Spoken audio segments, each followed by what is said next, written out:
कहानी है रामपुर गांव की, जहाँ के मर्द महिलाओं को हमेशा नीचा दिखाने की कोशिश में रहते। अरे अभी तक खाना नहीं आया क्या? मुझे एक और शादी करने की जरूरत है। नहीं जी नहीं, ऐसा मत करना, वरना मैं कहाँ जाऊंगी। खाना लेकर मैं अभी आई जी। गांव की पंचायत में भी फैसले हमेशा औरतों के खिलाफ ही रहते। मैं जो फैसला सुनाता हूँ वो भगवान की आज्ञा होती है। इस लड़के ने अपने मन से शादी करके अच्छा नहीं किया। लड़के को घर भेज दो और इसकी शादी इसकी जाति की किसी लड़के से करवा दो। लेकिन ये लड़के, इसे तो गांव के बाहर निकाल दो। नहीं नहीं जमींदार साहब, ये क्या बोल रहे हैं? ऐसा नहीं हो सकता। मेरी बेटी मासूम है, इसे अच्छे बुरे की समझ नहीं है। अरे कहाँ जाएगी ये बेचारी? कहाँ जाएगी? इतनी चिंता है तो पूरे परिवार का गांव निकाला कर देते हैं। बेचारे पूरे बसे बसाए परिवार को गांव छोड़ना पड़ता है। चाहे जो हो, अगर बेटियों को कंट्रोल नहीं कर सकते तो गांव में रहने का कोई मतलब नहीं है। यहाँ औरतों को दब कर रहना होगा। कोई भी अपने हिसाब से कुछ नहीं कर सकता, सब ईश्वर की मर्जी से ही होगा। तभी गांव का एक आदमी दौड़ा दौड़ा आता है।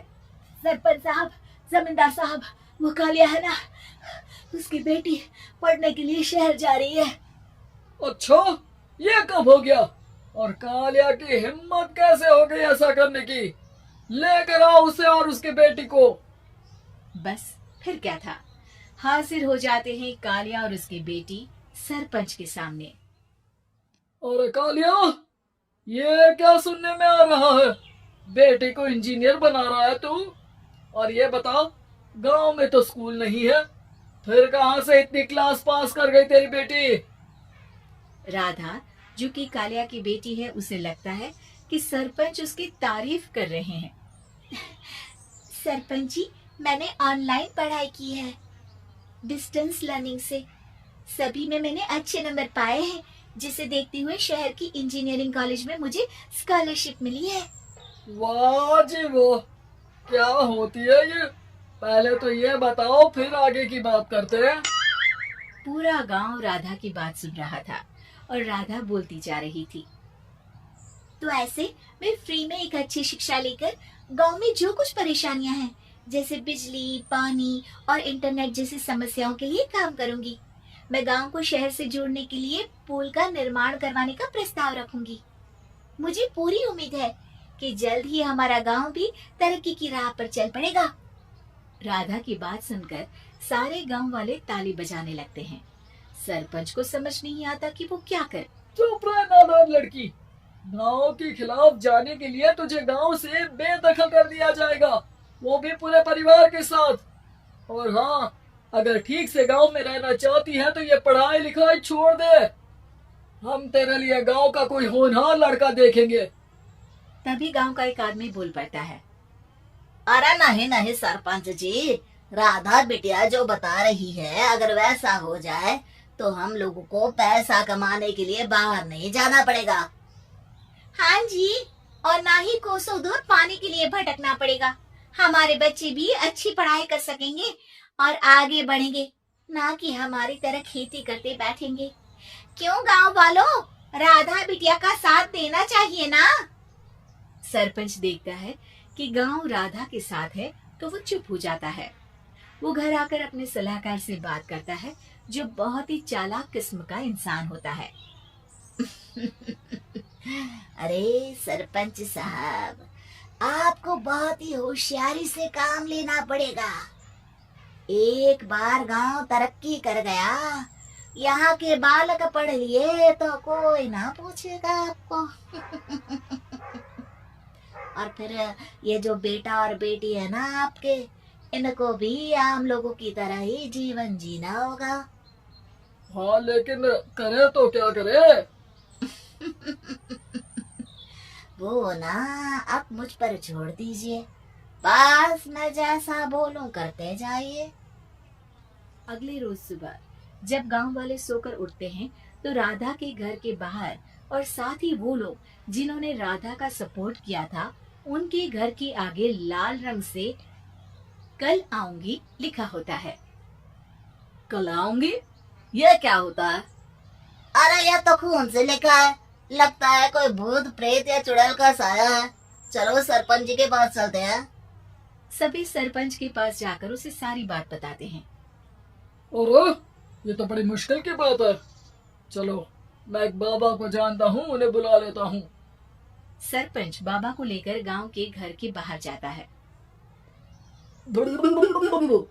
ओहो, तो ये वो चुड़ैल है जो उन लोगों को निशाना बनाते हैं जो गांव को बदलने का सपना देखते हैं। वो गांव को ऐसे ही संपन्न देखना चाहती है।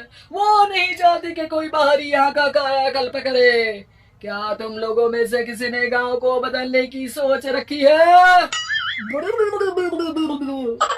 तभी राधा की माँ रोते रोते आती है। मेरी राधा घर से गायब हो गई है।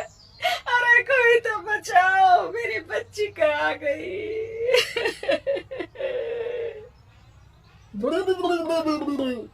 ले गई वो चुड़ैल, तेरी बच्ची को ले गई। अब वो उसे श्रापित करके छोड़ेगी, उस पर चुड़ैल का साया हो जाएगा। तभी बुरी सी हालत में राधा भी वहां आ जाती है। उसके बाल चुड़ैल की तरह फैले होते हैं और कपड़ों में खून लगा होता है। सभी राधा को देखकर डर जाते हैं। माँ, पता नहीं मुझे कौन उठा कर ले गया था। अरे दूर दूर हो जा चुड़ैल, अब हम लोग इस गांव में नहीं रुकेंगे। अरे कैसी बातें कर रहे हैं आप? कल तो आप मेरे भरोसे गांव का हुलिया बदलने, अपने बच्चों को पढ़ाने और तरक्की उन्नति की बात कर रहे थे, तो आज क्या हो गया आपको? ये फिर तुम लोगों को बहकाएगी। ये चुड़ैल गांव में आ चुकी है, ऐसे ही ये तुम्हारे घर के बच्चों को भी ले जाएगी। गांव वाले राधा को गांव से बाहर निकाल देते हैं। उसके माँ बाप रोते रहते हैं, लेकिन गांव वाले नहीं मानते। मैं भी अपनी बहन के साथ गांव के बाहर रहूंगा, लेकिन वो पढ़ाई नहीं छोड़ेगी। वहीं सरपंच के घर पर सलाहकार कहता है।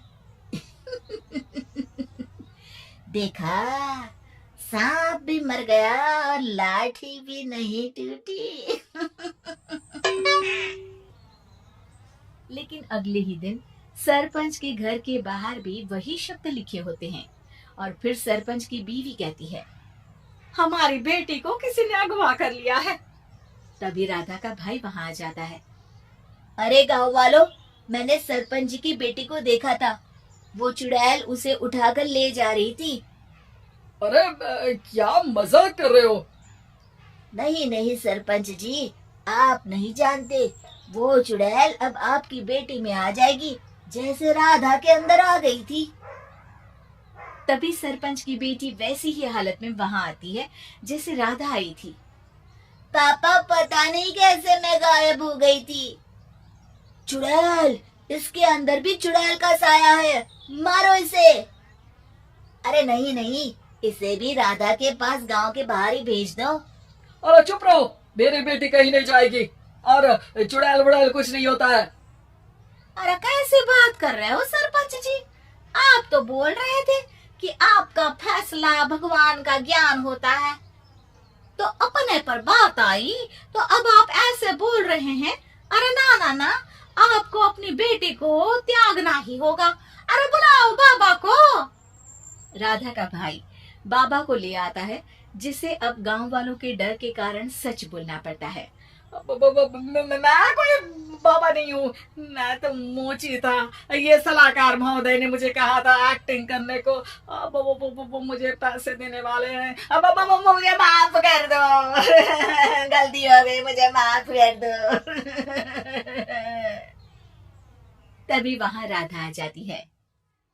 देखा सरपंच जी, जब गांव के बच्चे साक्षर होंगे तो आप जैसे लोगों की चालाकी नहीं चलेगी।